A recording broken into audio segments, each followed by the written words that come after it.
बिस्मिल्लाहिर्रहमानिर्रहीम अस्सलामु अलैकुम। दोस्तों, अगर आपने भी मेरी तरह अपने घर पे बगीचे में या फिर खेत में किसी भी जगह आपने फ्रूट प्लांट लगाए हुए हैं या फिर दोस्तों आपने कोई सब्ज़ियों वाले पौधे लगाए हुए हैं, अगर उन पौधों के ऊपर ना तो फूल आ रहे हैं, जो फूल आ रहे हैं वो फल में तब्दील नहीं हो रहे, जो फल बनता है उसका साइज़ भी छोटा रह जाता है, इन सब प्रॉब्लम का हल आज आपको इस वीडियो में मिलने वाला है।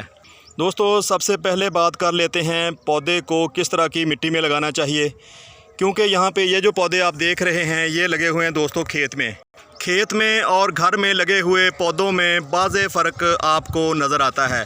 दोस्तों, इसकी एक ही वजह होती है कि जब हम खेत में पौधे को ग्रो करते हैं तो वहाँ आपको बहुत ज़्यादा मिट्टी पौधे को मिलती है अपनी रूट को डेवलप करने के लिए, अपने आप को सर्वाइव करने के लिए, और बहुत सारे न्यूट्रिएंट उस मिट्टी में मौजूद होते हैं कुदरती तौर पे। लेकिन जब हम उसी पौधे को किसी गमले में या किसी ग्रो बैग में अपने घर पे टेरेस गार्डन में ग्रो करते हैं तो हमें उस तरह के रिज़ल्ट नहीं मिलते।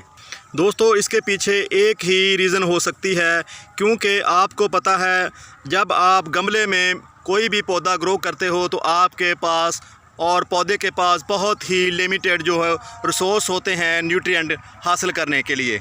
इसके मुकाबले में जब आप खेत में पौधा ग्रो करते हो तो जैसा कि मैंने आपको बताया कि पौधे की जड़ों को फैलने के लिए बहुत ज़्यादा एरिया मिलता है और बहुत ज़्यादा जो मिट्टी में कुदरती तौर पर पाए जाने वाले न्यूट्रिएंट होते हैं वो पौधे की जड़ों को लेने में बहुत ही आसानी होती है। तो यहाँ पे दोस्तों ये एक खाल पे लगा हुआ अनार का पौधा है, तो आप यहाँ पे इसके ऊपर लगा हुआ फ्रूट देख रहे हैं। माशाल्लाह इसका फ्रूट का साइज़ कितना अच्छा आ रहा है। हालांकि आपको पता है इस दफ़ा बहुत ज़्यादा गर्मी पड़ी है।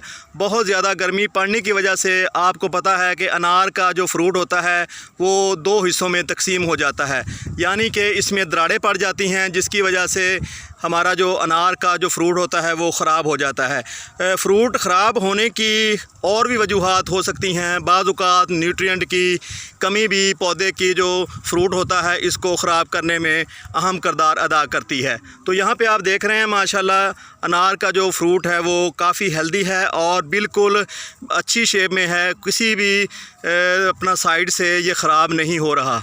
ये खाल पे लगे हुए अनार के बहुत सारे पौधे हैं। जैसा कि मैं यहाँ पे आपको दिखाऊं तो आपको दूर तक अनार के लगे हुए पौधे नज़र आएंगे। दोस्तों, ये हमारे खेत हैं, तो ये खेत में लगे हुए अनार के पौधे हैं। तो यहाँ पे हमारा इतना आना जाना नहीं होता, क्योंकि ये जो पौधे लगे हुए हैं ये हमारे घर से काफ़ी दूर हैं।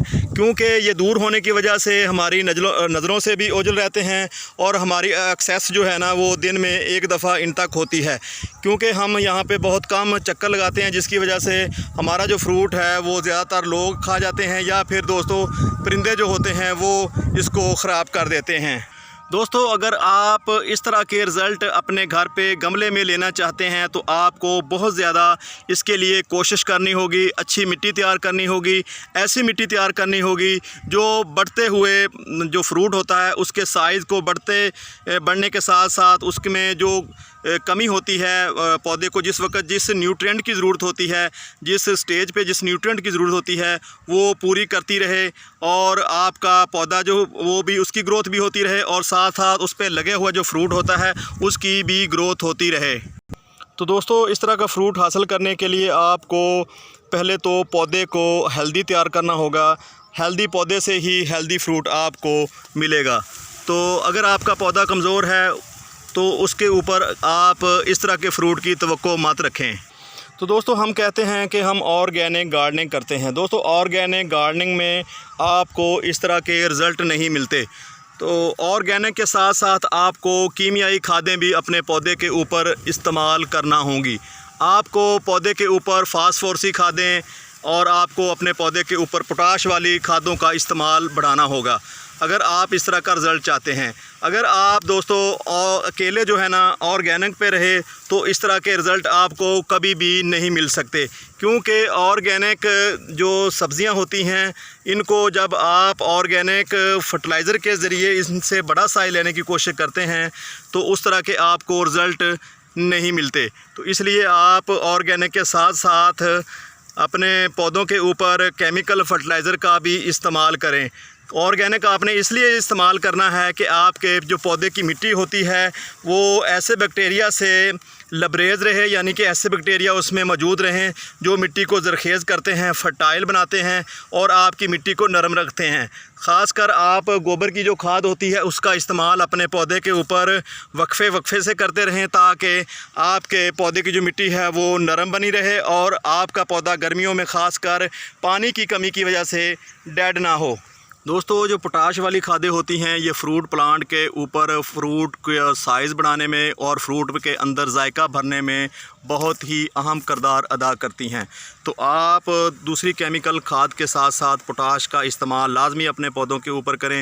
ये जो फल होता है इसको ख़राब होने से बचाती है, फल में जायका भरती है और जो फल होता है इसका जो साइज़ होता है इसको डी शेप होने से बचाती है।